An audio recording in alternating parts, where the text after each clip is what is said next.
NDA కూటమి ఏర్పాటైన 100 రోజుల్లోనే ప్రధానమంత్రి నరేంద్ర మోడీ 15 లక్షల కోట్ల రూపాయలు కేటాయింపులు జరిపారని విశాఖ ఉత్తర నియోజకవర్గం ఎమ్మెల్యే విష్ణుకుమార్ రాజు అన్నారు. దేశవ్యాప్తంగా అర్బన్ ఏరియాలో 1 కోటి ఇళ్లు, గ్రామీణ భారతంలో 2 కోట్ల ఇళ్ల నిర్మాణానికి గ్రీన్ సిగ్నల్ ఇవ్వటం హర్షించదగిన విషయమన్నారు. రాష్ట్రంలో ఎన్డీఏ ప్రభుత్వం 100 రోజుల పాలన పూర్తి చేసుకున్న సందర్భంగా విశాఖలోని అక్కయ్యపాలెంలో ఇది మంచి ప్రభుత్వం పేరిట కార్యక్రమం నిర్వహించారు. టీడీపీ, జనసేన, బీజేపీ శ్రేణులతో కలిసి పాల్గొన్న ఆయన కూటమి ప్రభుత్వ ఆశయాలను వివరించారు. విశాఖ స్టీల్ ప్లాంట్ కు కేంద్రం 1500 కోట్లు కేటాయించిన విషయాన్ని ప్రస్తావిస్తూ ప్లాంట్ ను ప్రైవేటీకరించే ఆలోచన ప్రభుత్వానికి లేదని, సెయిల్లో విలీనం చేసే ఆలోచనలో కేంద్ర ప్రభుత్వం ఉందని స్పష్టం చేశారు.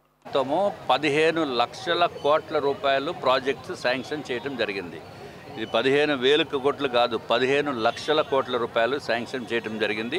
అట్లాగే ఈ ప్రధానమంత్రి ఆవాస్ యోజన కింద 1 కోటి ఇళ్ళు శాంక్షన్ చేయడం జరిగింది మొత్తం భారతదేశం మొత్తం మీద. అది అర్బన్ ఏరియాస్కి. అట్లాగే రూరల్ ఏరియాస్కి కూడా 2 కోట్ల హౌసింగ్ శాంక్షన్ చేయడం జరిగింది. దాంట్లో మన రాష్ట్రానికి ఎంత కావాలంటే అన్ని ఇళ్ళు కూడా శాంక్షన్ చేసే విధానంలో ఇప్పుడు కేంద్ర ప్రభుత్వం ఉంది. ఇదొక్కటే కాకుండా ఏదైతే పోలవరం ప్రాజెక్టుకి 15,000 కోట్ల రూపాయలు ఇవ్వటం జరిగింది.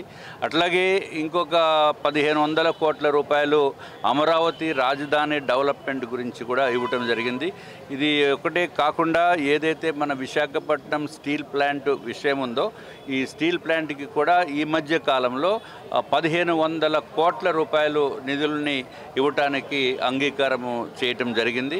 అట్లాగే స్టీల్ ప్లాంట్ ప్రైవేటైజేషన్ కాకుండా సెయిల్లో మెర్జ్ చేయటం కానీ, సెయిల్లో టేక్ ఓవర్ చేయడానికి కానీ కేంద్ర ప్రభుత్వము ఆ విధంగా ఆలోచిస్తుంది. భారతీయ జనతా పార్టీ ఆంధ్ర రాష్ట్ర యూనిట్ కూడా మేము కూడా అదే విధంగా ఇవి ఉండాలి అనే ఉద్దేశంతో మేము కూడా చెప్పడం జరిగింది. అట్లాగే రాష్ట్ర ప్రభుత్వం కూడా ఇది ప్రైవేటైజేషన్ అవ్వకుండా చూద్దామనే భావనతోటి ప్రధానమంత్రి గారికి చంద్రబాబు నాయుడు గారు చెప్పడం జరిగిందని చెప్పి మాకు ఉన్న సమాచారం. ఈ ఫస్ట్ ముందు 100 డేస్ ముందే ఎప్పుడైతే జగన్మోహన్ రెడ్డి గారు ఇంటికి వెళ్ళిపోవడం జరిగిందో వైఎస్ఆర్సీపీ, అప్పుడు రాష్ట్ర ప్రజలకి ఒక స్వాతంత్రం వచ్చిన విధంగా ఉంది.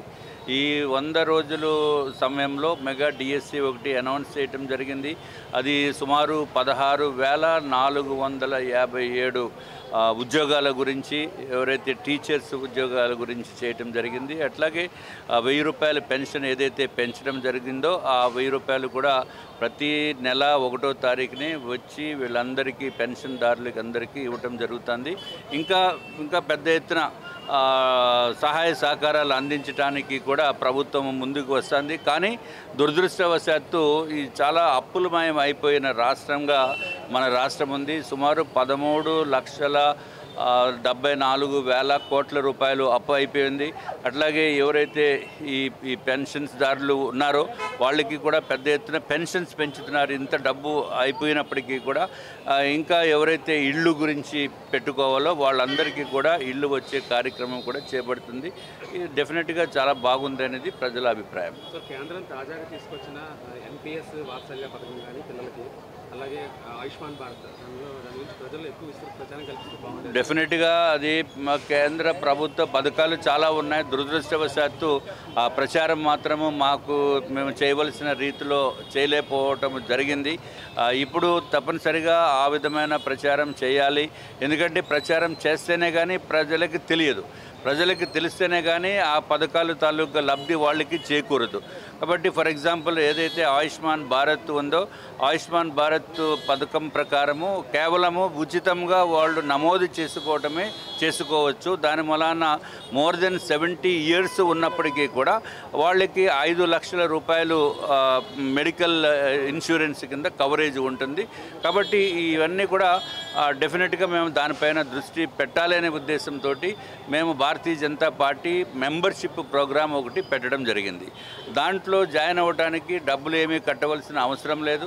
కేవలము ఎవరు సెల్ ఫోన్లో అయినా వాళ్ళు 880000 2024కి డయల్ చేస్తే వాళ్ళకి లింక్ వస్తుంది, వాళ్ళంతటా వాళ్ళు చేసుకోవచ్చు. ఇదేమి ప్రచారము లేకపోతే మెంబర్షిప్ ఓట్లు వేయమని కాదు. మా యొక్క ఉద్దేశం ఏంటంటే అందరికీ కూడా ఎవరైతే మెంబర్షిప్ చేసుకున్నారో దానికి కేంద్ర ప్రభుత్వం నుంచి వచ్చే పథకాలు అన్నీ కూడా వాళ్ళకి తెలియచేయాలనే ఉద్దేశంతో కార్యక్రమం చేపట్టడం జరిగింది.